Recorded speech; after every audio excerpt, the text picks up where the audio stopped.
Welcome to She is a Leader, the podcast for women who know there is more to success than just ticking boxes and chasing the next milestone. If you ever wondered what you would feel like and what it would feel like, what life would feel like, when you just lead your life and your business with true intention, today's episode is for you. Our guest, Zerina Derveni, is a life coach with a rich background in executive consultant for Fortune 500 brands. But what stands out most in her philosophy is leadership isn't about control. It is about clarity, alignment, and building from your values. Z helps high-performing women move from feeling stuck or curious about what's next to embracing their inner strength and creating meaningful transformation. In our conversation today, Zerina shares her approach to self-discovery, the habits and mindset shifts that anchor her, and the systems she believes support lasting change. If you're ready for a fresh perspective on growth and fulfillment, keep listening.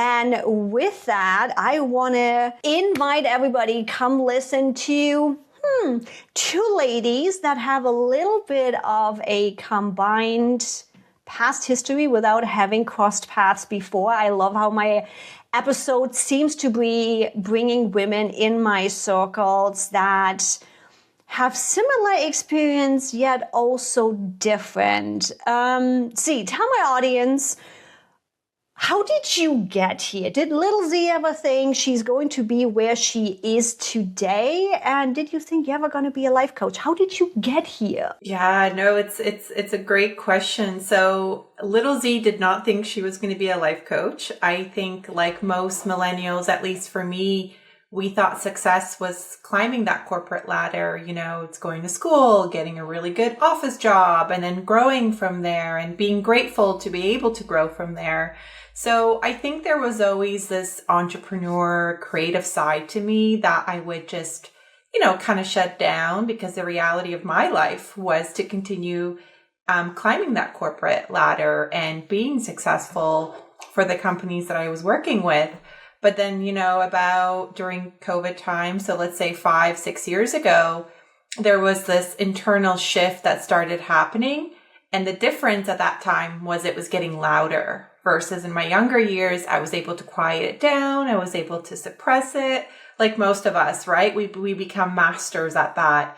But there became a stage in my life where I just couldn't do it anymore. And then I started to question my environment, my choices, and went through my own personal development journey, spoke to coaches, saw some really, well-known coaches, and started to get into that coaching mindset.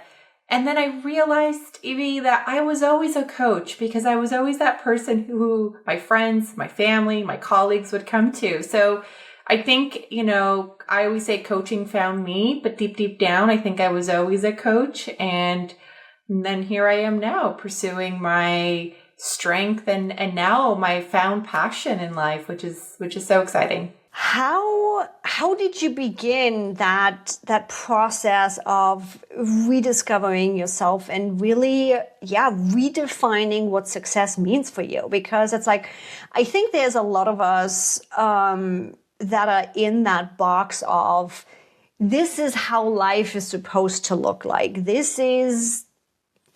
I'm like, heck, I was stuck long enough in the hole. I should have a job, white picket fence, a dog, and a husband. Life definitely looks way different nowadays. What was that journey and that process of rediscovering yourself and really redefining what success is for you? I think, like most people, we get stuck in this theory of what life is supposed to look like, right?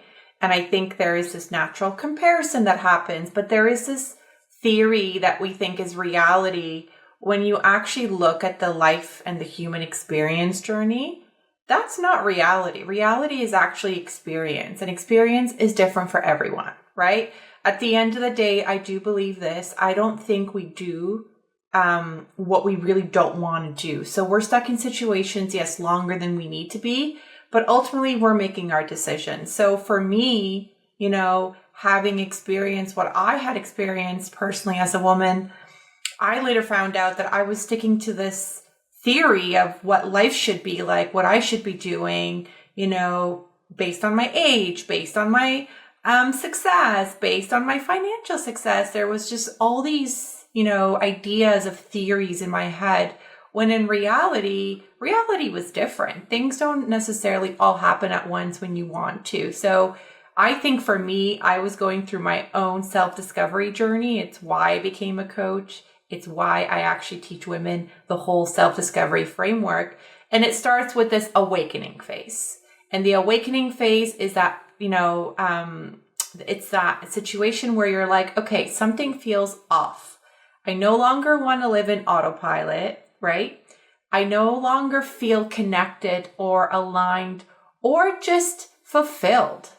I don't like to use the words happy and all that because I think feelings are fleeting.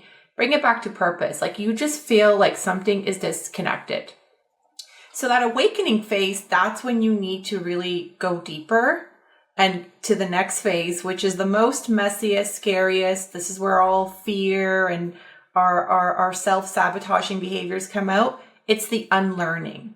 It's giving yourself the opportunity to have an upgrade with yourself, with your life. Life could mean personal and professional. They're interconnected. But really, it's unlearning, and it's diving into our subconscious mind, which stores 95% of our habits, our behaviors, our emotions. So that's really where the work happens and the magic happens. How do you move through and work through those fears and doubts that come on that? Because with my experience, we are completely reprogramming. We are diving into a life that is completely unknown. And to our brain, unknown is going to kill me. Not true. Let's be honest. We all know that by now.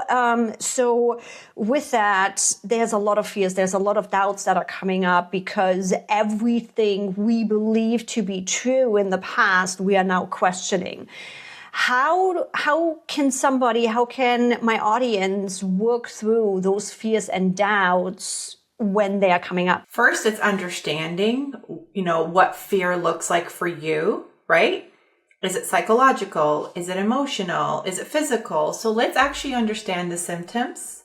Let's then understand why it's coming up. Like think of the first time when you were even younger, why you had fear. And fear, by the way, is a very, very, very common feeling. And it's a very common reaction to change. It's a normal reaction to uncertainty. So understanding, your habits and your behaviors and when fear is coming up, only then can we move forward and look at implementing small changes or small habits. And like I tell all my clients, if you really want change, know that that's not going to be linear. So you're not going to just be like, okay, I'm going to change this and life is going to be in a linear wouldn't that be nice if if everything in life would happen linear? Oh my God, would that be nice sometimes? That would be beautiful. But again, going back to the human experience, that is not how life works. So it's understanding, okay, what do I need to change? What do I need to shift? I'm really big as a life coach focusing on one or two things. I think if we try and do too much, we overcomplicate it and we set ourselves up for failure. So what are one or two things that we can do to change? Let's start with small habits. But again, I find as humans, we've become way more intelligent mentally, but physically, knowing more sometimes can prevent us from doing more, right? Because we're just constantly thinking. So I find understanding why we feel fear, from there getting clarity, from there implementing change, then that really is a different experience. And it won't, fear will come up, but it won't allow fear to prevent you from making any progress. And I think it also, part of that journey also is understanding that emotion now suddenly also takes the power away from it, where it's like, oh, cool, came up again. I get it. I know where this is coming from. And to me, just even alone, that knowledge on its own is an empowerment, I'm not just reacting to it. It's not just like a tiger is yelling at me and I'm running. No, I know specifically what is happening, what is the story behind it, where is it coming from, and now I have the knowledge to see it and to make a decision based on it. And I think one of the biggest things that has helped me too is I'm a physical fear person. And one of my biggest realizations was that fear and excitement feels the exact same way in my body. I am the one that gives us the meaning. Now, that doesn't mean I don't feel fear anymore. Don't get me wrong. But it just was an additional layer of being able to not just be reactive in the moment, but be able to just say, okay, I'm just stepping away from this. This doesn't align. I take a breather, I take a time, or whatever it is in the moment, and just have that power and that understanding of, oh, my animal brain is going crazy again. We know where the story is coming from. I'm going to go walk. Or whatever the decision is in that moment, to step out of that pattern. Now, mentioning patterns, looking back at your journey, looking back at your client's journey, when doing that up-leveling and when going through our journey of reshaping our reality and what we want our life to look like, do you see standard patterns for women? Do you see journeys and stories that seem to be coming up that are similar, where our journey as women through this, our stories, our habits, our patterns are similar? Do you see things where it's like, oh yeah, here's a pattern again that seems to be for us women, that seems to be coming back up again? Absolutely. So, I mainly just coach women. And the reason why I only coach women is because I am so fascinated by the way that we are, the way that we think, the way that we behave. So exactly what you're asking me is basically the clients I work with. There's two different sets of clients. We all have our own journey, but two sets of clients. One, I've got the very successful, professionally doing extremely well, and then they're struggling with their emotion side or relationships, personal relationships. So there seems to be this detachment that they do really well at work, but doesn't work so well in their personal relationships or understanding their own emotions. And then I have the other side of the clients where their relationships are great. You never hear them complaining about, their partner. Everything is great. They're able to assess their emotions, but professionally they struggle a lot. There is this fear there, and they're, not able to detach from their work life. So it's keeping them up late at night. So I've got two different sets of clients that I typically work with. And the one pattern that I've noticed is the area they're struggling with, women tap into their survival mode. So the one thing that they learned growing up, and I'm still gathering details here, so I don't want to say that this is a certain thing, but there is this dynamic, the relationship with their mother as well impacts certain areas of their life that they're struggling with.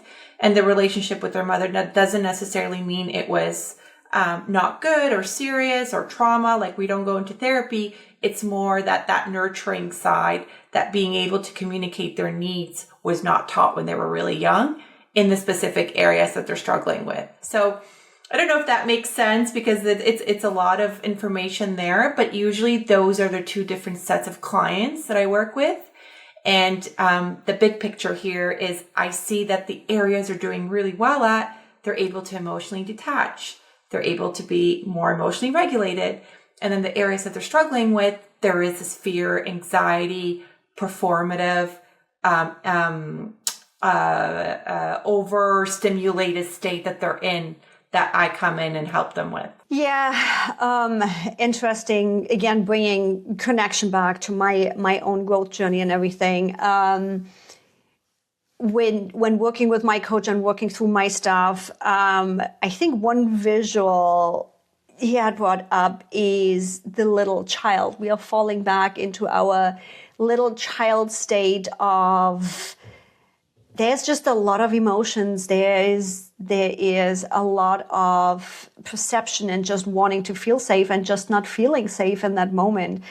And I think for me, just thinking of little Evie and what she wanted and what she needed has helped me get to a point of, understanding the emotions in that moment where it's like, where I can't emotionally regulate, where I become the little child throwing a temper tantrum in the grocery store.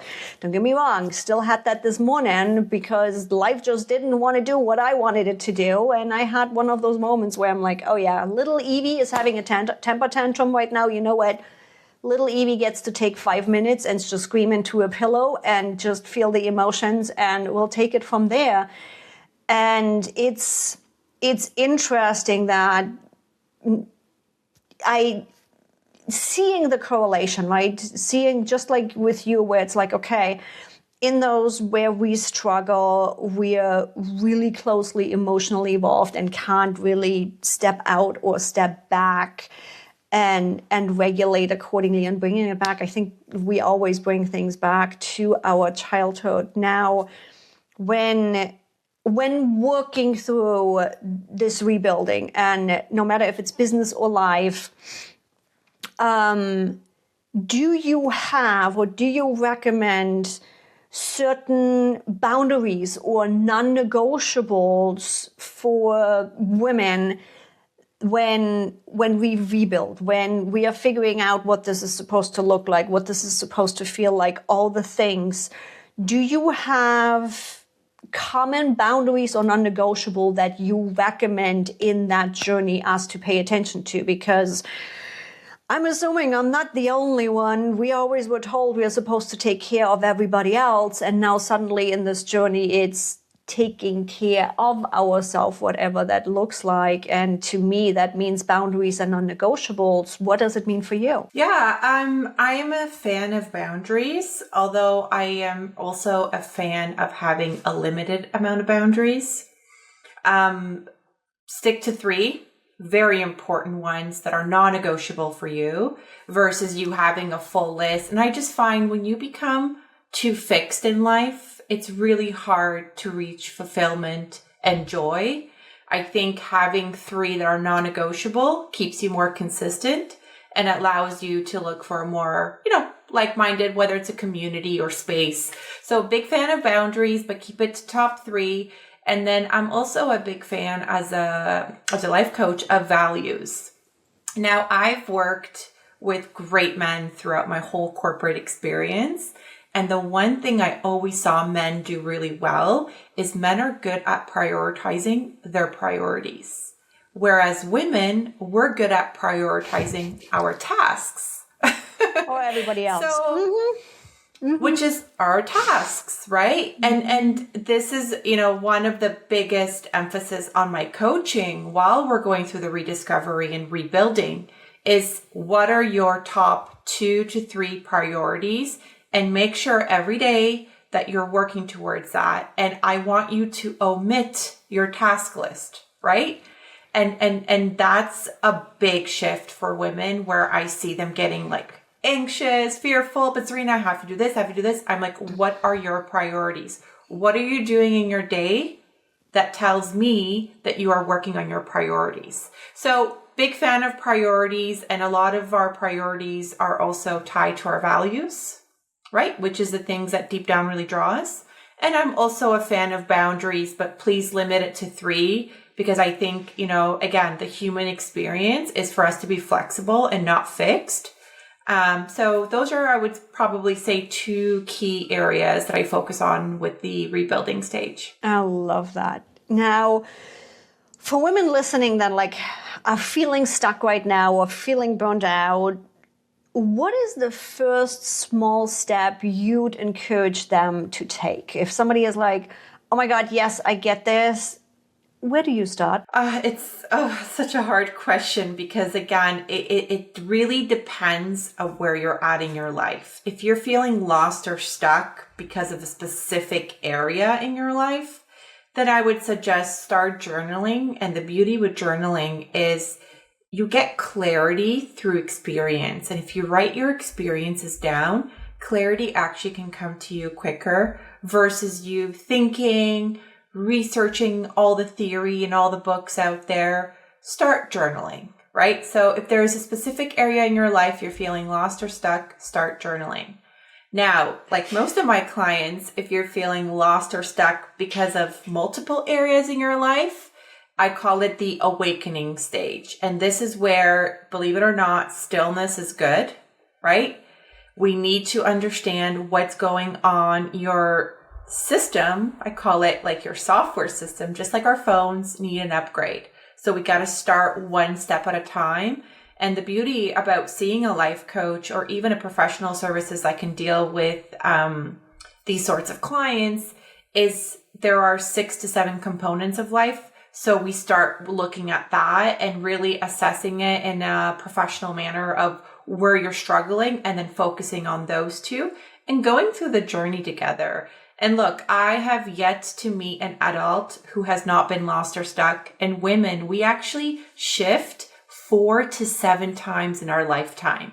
So if you're just going through your first one, congratulations. Like we're going to go through this in our lifetime, probably 4 or 7 times. So I'm really big on not fearing away from that, welcoming it and teaching a process that can be self-led in the future, because trust me, you will go through it again. But at this time, you'll have tools that, you'll be able to handle it much more, in a much better way than you're doing it right now from a fear perspective or a loss perspective. Yeah, changes, usually when you go through it multiple times, changes start happening faster, learning happens faster.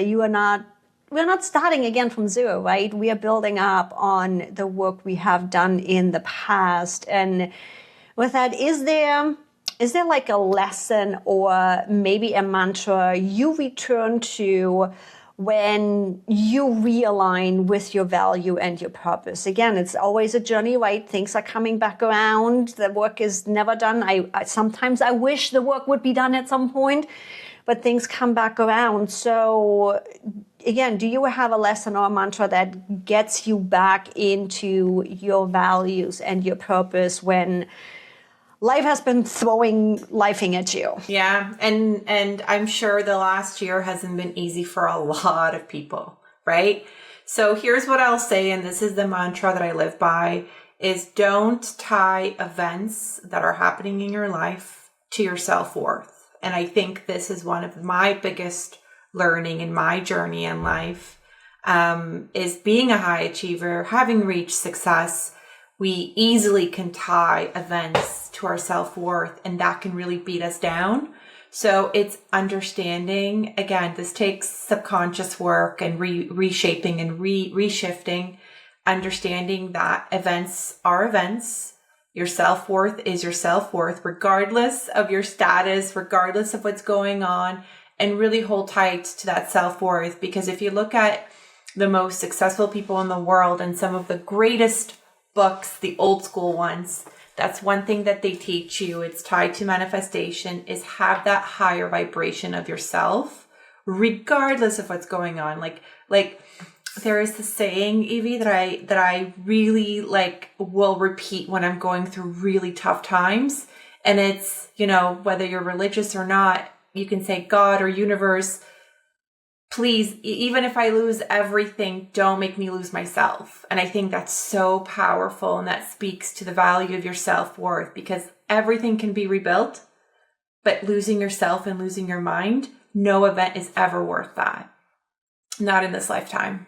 And that is gorgeous. As you've heard, Zerina's story is a testament to the power of self-discovery and the courage it takes to rewrite your own definition of success. If you found yourself nodding along like I have, feeling seen or inspired to make a change, remember, you are not alone, and your next chapter is waiting. If you've enjoyed this episode, be sure to subscribe and share it with a friend who's ready to step into her own version of leadership. And if you're craving more stories like Zerina's, stories of women who dare to do things differently, stay tuned for our next episode. And as always, all of her links are down below, wherever you watch, listen, or read this episode of She is a Leader. Zerina, thank you so much for joining me today, and thank you for everybody else. We'll see you in the next episode.